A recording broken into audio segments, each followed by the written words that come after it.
Hay días que empiezan sin sobresaltos pero terminan por romperte en dos. Jamás voy a olvidar esa noche. Todo parecía tan normal, tan cotidiano. Mi esposo había salido de viaje como muchas otras veces, es parte de su trabajo, así que con los años me acostumbré. Incluso aprendí a disfrutar esa soledad, me daba tiempo para mí, para mi silencio, para escuchar mis propios pensamientos. Pero esa noche el silencio sonaba distinto. No estaba sola.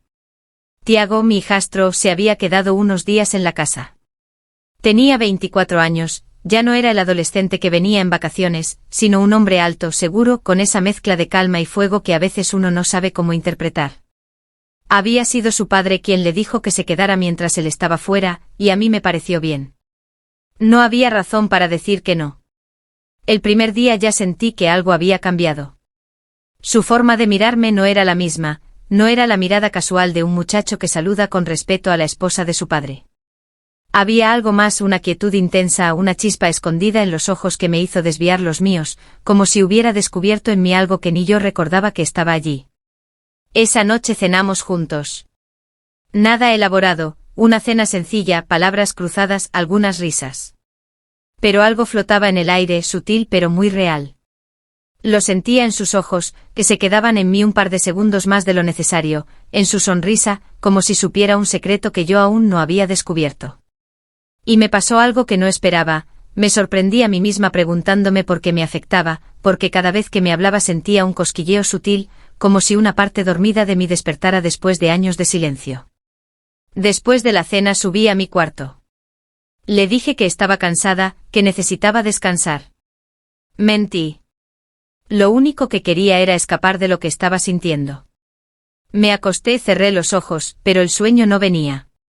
Volvía una y otra vez a los detalles de la noche, a su forma de reír cuando le hice un comentario tonto, a cómo me pasó el vaso de agua y nuestros dedos se rozaron apenas. Era como si, sin que yo lo supiera, algo ya estuviera en marcha, algo que no se iba a detener. Eran pasadas las 11. El silencio de la casa me envolvía, pero dentro de mí había ruido, mucho ruido. Me giré en la cama 1, 2, 3 veces. No había forma de encontrar paz. Esa sensación incómoda, ese calor extraño, seguía en mi pecho. Intentaba convencerme de que lo había imaginado todo, que era producto de una mente aburrida y solitaria, pero algo en mi cuerpo me decía lo contrario. Recordaba su risa, su mirada, ese roce leve de nuestras manos. Después de casi una hora de dar vueltas, decidí bajar a la cocina a buscar un vaso de agua. Tal vez si me distraía un poco podría dormir. Caminé en silencio con pasos lentos, casi sin respirar. No quería hacer ruido. Y entonces lo escuché, un sonido suave, el tintineo de un vaso sobre la mesa. Me asomé al salón y ahí estaba Tiago, sentado en el sofá con una copa de vino en la mano, sin camisa, solo un pantalón de algodón oscuro que le caía con esa naturalidad que parece descuidada pero no lo es. La luz tenue de la lámpara delineaba cada músculo de su torso. No podía dejar de mirarlo, y eso me asustó. Él levantó la vista y me sonrió como si me hubiera estado esperando. ¿Tampoco podés dormir?, preguntó con esa voz grave que parece más baja a esas horas. Yo asentí, muda. Sentía que si hablaba se iba a notar lo agitada que tenía la respiración. Me hizo un gesto con la cabeza, invitándome a sentarme a su lado. Y ahí fue cuando debía haber dicho que no, que ya estaba bien, que solo venía por agua. Pero no lo hice. Me acerqué, me senté dejando un pequeño espacio entre los dos, uno que parecía inmenso y al mismo tiempo inútil. Capaz es la tormenta, dijo mirando hacia la ventana. En efecto se escuchaba a lo lejos un trueno, como un eco que venía de otra parte, o de adentro mío. Reí bajito, nerviosa. ¿De verdad crees que es la tormenta lo que me impide dormir? Su sonrisa fue como una descarga. Tal vez no, dijo y sus ojos no se apartaban de los míos. En ese instante lo supe, ya no estábamos hablando del clima. Habíamos cruzado una línea invisible y ni siquiera habíamos tocado. Y lo más peligroso es que no quería volver atrás. Me quedé ahí sentada, con la copa en la mano, los dedos crispados sobre la tela fina de mi bata. Fingía estar tranquila, pero por dentro era un desastre. Cada parte de mí gritaba algo distinto, una quería salir corriendo, la otra simplemente quedarse. Tiago se giró levemente hacia mí. No dijo nada. Solo me miró. Y esa mirada no era casual, no era inocente, era una de esas que te desnudan, que te recorren sin moverse, que te preguntan cosas que no se pueden responder en voz alta. ¿Querés un poco de vino? Preguntó con esa voz suave, casi como un secreto compartido. Dudé, pero asentí. Se levantó lentamente y juro que no quise mirar, pero mis ojos lo siguieron, su espalda, sus hombros, como se marcaban los músculos al moverse. Era ridículo, absurdo y al mismo tiempo inevitable. Cuando volvió ya no se sentó con distancia. Esta vez lo hizo más cerca, lo suficiente para que nuestros brazos se rozaran apenas, lo suficiente para que ese roce encendiera algo en mí que no recordaba haber sentido en años. Me pasó la copa, nuestros dedos se tocaron y fue como si el mundo se detuviera por un instante. «Estás tensa», susurró con una media sonrisa que no ayudaba en nada. Solté una risa nerviosa. Tensa se quedaba corto. Me estaba quemando por dentro. Y entonces lo hizo muy despacio, con una calma que me desarmó por completo, apoyó su mano sobre mi rodilla. No fue un gesto brusco, no fue invasivo, fue contenido, casi tímido, pero tan cargado de intención que me dejó paralizada. Debía haberme levantado, debía haber dicho algo, pero no lo hice. Me quedé ahí, sintiendo su palma cálida sobre mi piel desnuda bajo la bata. ¿Querés que pare?, susurró. Abrí la boca pensando decir sí o no, ¿qué estás haciendo?, pero no me salió nada. Porque en el fondo yo sabía la verdad, no quería que parara. Su mano seguía ahí firme, segura, pero sin presionar, solo descansaba sobre mi rodilla como una promesa que aún podía romperse. Yo no me movía. Me sentía suspendida, atrapada entre lo que sabía que debía hacer y lo que en realidad quería. Mi corazón latía tan fuerte que pensé que él podía escucharlo. Tiago tampoco decía nada. Solo me miraba, como si estuviera esperando que yo decidiera el final de todo esto. Yo no decidí con palabras. Fue algo mucho más simple, posé mi mano sobre la suya. Un pequeño gesto, pero decía todo. Pude sentirlo tensarse por un segundo, como si contuviera el aliento. Luego, con una lentitud que me arrancó un suspiro, deslizó su mano un poco más arriba, por mi muslo, por esa piel que hacía tanto no era tocada con tanta delicadeza. Me mordí el labio. Sabía lo que estábamos haciendo, sabía lo que significaba, y aún así no me detuve. Él se inclinó levemente hacia mí, apenas lo suficiente para que su aliento cálido rozara mi mejilla. Y esa cercanía fue como un disparo de electricidad, me rompió lo que quedaba de autocontrol. ¿Querés que pare?, repitió aún más cerca. No respondí. No hacía falta. Mi silencio fue una puerta. Entonces, con una dulzura insoportable, sus labios tocaron los míos. No fue un beso como los de las películas, fue un roce, un encuentro tímido, medido, pero que me sacudió por dentro como si me hubieran quitado el suelo. Mis dedos se aferraron al borde de la bata, mis labios se entreabrieron sin querer.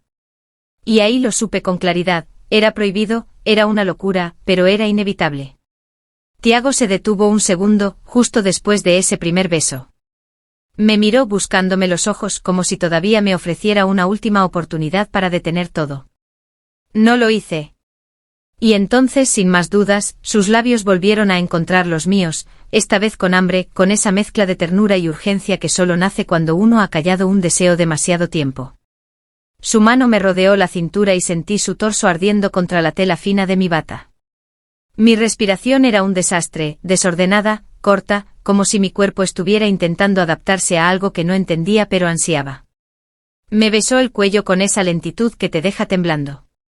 Mis dedos se enterraron en su nuca, necesitaba sentir que era real, que eso no era un sueño. Te deseo, susurró contra mi piel. Fueron dos palabras simples, pero fue como si me abrieran por dentro. Porque yo también lo deseaba. Porque una parte de mí lo había sabido desde el primer día en que lo vi cruzar esa puerta. Y ahora no podía seguir negándolo. El roce de sus manos bajando por mis caderas, la forma en que me miraba como si no existiera nada más en el mundo, todo se volvía más intenso, más eléctrico. No había dudas ni explicaciones ni planes, solo esta conexión silenciosa, este impulso salvaje que me decía, no pares. La copa de vino cayó de mi mano y golpeó suavemente la mesa. un sonido leve, pero en mi cabeza fue como una campana. Me recordó que todavía había tiempo de volver atrás. Pero no lo hice. Me lancé hacia él, lo besé como si lo hubiera estado esperando toda la vida, un beso desesperado que ya no pedía permiso. Sus brazos me recibieron con fuerza, sus dedos se deslizaban por mi espalda con un cuidado brutal. Todo en mí ardía, se encendía, se quebraba. La bata empezó a deslizarse por mis hombros, revelando lo que antes era pudor y ahora era fuego. «Sos hermosa», murmuró en mi oído, justo antes de besarme allí donde la piel es más sensible. Y ahí me rendí. Porque por primera vez en mucho tiempo me sentí viva. No sé cuánto tiempo pasó. El reloj dejó de importar. Solo éramos él y yo moviéndonos en esa especie de trance donde todo era tacto, suspiros y esa sensación de estar cayendo sin miedo. Nuestros cuerpos se buscaban con una urgencia suave, como si tratáramos de llenar vacíos antiguos. Cada beso era una confesión muda, cada caricia una tregua entre el deseo y la culpa. Y en medio de todo eso yo me sentía libre, increíblemente viva, como si hubiese despertado de un letargo largo de esos que te apagan por dentro sin que te des cuenta. Pero la eternidad no existe y la calma después de la tormenta siempre llega. Estábamos recostados en el sofá, enredados en sábanas que ya no ocultaban nada. Tiago tenía su rostro apoyado en mi cuello como si todavía buscara ese último contacto. Yo miraba al techo sin verlo, mi mente ya estaba volviendo lentamente al mundo real, ese donde las cosas no son tan dulces, ese donde hay consecuencias. El silencio empezó a sentirse distinto, ya no era íntimo, era denso, incómodo. Él se incorporó muy despacio, apoyando su frente contra la mía. «No deberíamos», murmuró como si se hablara a sí mismo. No le respondí porque sabía que tenía razón. Y aún así no me arrepentía.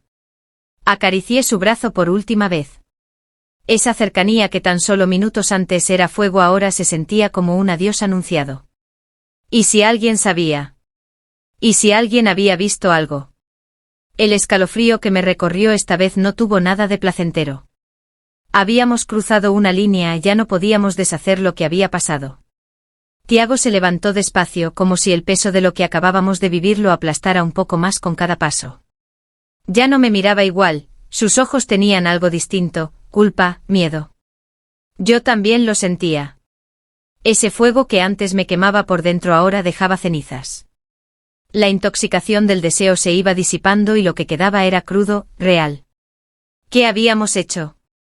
Me incorporé lentamente con la sábana aún rodeando mi cuerpo, como si eso pudiera protegerme de algo, como si el algodón supiera guardar secretos. «No podemos hacer como si nada hubiera pasado», murmuró Tiago. Su voz era baja, rota, una confesión que colgaba en el aire, demasiado frágil para sostenernos. Asentí aunque en realidad no sabía a qué estaba diciendo que sí, a fingir, a enfrentar, a borrar. Y justo entonces un sonido nos congeló a los dos, un crujido leve, pero lo suficientemente real como para erizarme la piel. Provenía del pasillo. Mi corazón se detuvo por un segundo. ¿Había alguien más en la casa? No, no podía ser. Estábamos solos. Eso creía. Eso quería creer. Tiago se giró hacia la puerta, tenso como un animal que huele el peligro. Su mirada buscaba respuestas afuera, pero también dentro de mí. Debe ser mi imaginación, susurré, más para mí que para él. Pero ya era tarde. La duda se había colado como una gota en una tela blanca, inevitable, expansiva. Él se pasó la mano por la cara, visiblemente perturbado. Luego se agachó a recoger su ropa del suelo. Cada movimiento era una declaración silenciosa. «Esto no puede continuar. Tenemos que olvidar esta noche», dijo con un nudo en la garganta que yo también sentí en la mía. Lo vi alejarse desnudo de certezas, envuelto en arrepentimientos. Y justo cuando creía que lo peor era el silencio, un sonido lo rompió de golpe, una vibración. El teléfono de Tiago. Se quedó congelado, miró la pantalla y su rostro cambió por completo. «Es tu esposo». Mi sangre se heló. ¿Qué? ¿Él está llamando? No supe qué hacer. Sentí como si el mundo se hubiera quedado sin oxígeno. Tiago me miró esperando una señal, una palabra, algo. Atendé, susurré con la garganta cerrada. Dudó. Luego apretó el botón y puso el altavoz. Hola, dijo fingiendo esa voz casual que todos usamos cuando queremos parecer tranquilos mientras por dentro nos estamos cayendo a pedazos. La voz de mi esposo sonó al otro lado de la línea, serena, demasiado serena. Tiago, ¿estás despierto? Tiago me lanzó una mirada rápida, incómoda. Sí, estaba viendo una película. ¿Todo bien en casa? Silencio. Mi estómago se encogió. Sí, todo bien. Y entonces con una pausa que fue como una herida, dijo. Pásame con tu madrastra. Tiago me pasó el teléfono con una mano temblorosa. Nuestros dedos se rozaron y ese pequeño contacto ya no tenía nada de dulce, era electricidad amarga, era culpa en estado puro. Tomé el teléfono, me lo acerqué al oído, aunque tenía la voz atrapada en el pecho. Sí, mi amor, respondí como si mi mundo no estuviera a punto de estallar. Hubo un silencio, uno que duró apenas unos segundos pero pesaba como si el tiempo se hubiera quedado detenido ahí, en el medio de nosotros. ¿Estabas dormida?, preguntó con esa voz grave que usa cuando ya sabe la respuesta. Mentí sin pestañear. Sí. ¿Por qué? Su risa fue apenas un suspiro. Nada. Solo una impresión. Y en ese momento lo supe, lo presentí con una claridad aterradora, algo no encajaba. O tal vez él ya lo sabía. Tal vez lo había sabido desde el principio. Colgó sin decir más y el silencio que quedó fue brutal. No era como el de antes, este dolía. Era el tipo de silencio que te señala con el dedo, que te acusa sin hablar. Tiago aún estaba ahí, de pie, con los ojos clavados en el suelo. Ya no decía nada. Ya no éramos los mismos. ¿Cree que sabe algo?, murmuró. No hizo falta que dijera de qué hablaba. Yo solo me abracé las rodillas, mirando al vacío, como si pudiera esconderme en un rincón que ya no existía. Después de un rato se levantó de golpe, fue hacia la ventana, como si buscara una salida, una respuesta, algo. Pero no había nada allá afuera que pudiera salvarnos de esto. Tenemos que hablar, dije. No era una solución, ni siquiera una idea clara, era una forma desesperada de recuperar el control. Él se giró. ¿Y qué vamos a hacer, Carla? ¿Qué se hace con algo así? No tenía respuesta. Solo sabía que ese momento, esa noche, ya nos había cambiado para siempre. Pasaron las horas silenciosas, pesadas. Él caminaba en círculos y yo me hundía más en mis pensamientos. Y entonces lo escuchamos, un motor, el portón. Era él. Mi esposo estaba de regreso. Tiago me miró y yo asentí. No había nada más que decir. Me senté en el sofá, el corazón latiendo con tanta fuerza que sentía que iba a explotar. La puerta se abrió y entonces el tiempo se congeló. Su mirada se posó en mí, luego en Tiago, estaba en la sombra como si intentara hacerse invisible. Pero no lo era. Nada lo era ya. Sus ojos se volvieron hacia mí, helados, dolidos. ¿Cómo pudiste?, no lo gritó, lo susurró. Y eso dolió más, porque ese susurro no solo rompía la burbuja, también rompía algo dentro de mí. El secreto ya no podía protegernos. Todo había salido a la luz. Y sí, por un momento sentí que había encontrado el paraíso, pero ese paraíso tenía un precio, uno altísimo, uno que estaba comenzando a cobrarse. Las heridas que dejó esa noche no sanarían fácilmente, ni con el tiempo ni con el olvido. Y aunque me juré a mí misma que no volvería a cruzar esa línea, una parte de mí, muy en el fondo, se preguntaba si lo haría de nuevo. Porque cuando te sentís viva, cuando volvés a arder después de tanto hielo, es difícil apagar el fuego. Aunque sepas que va a quemarte.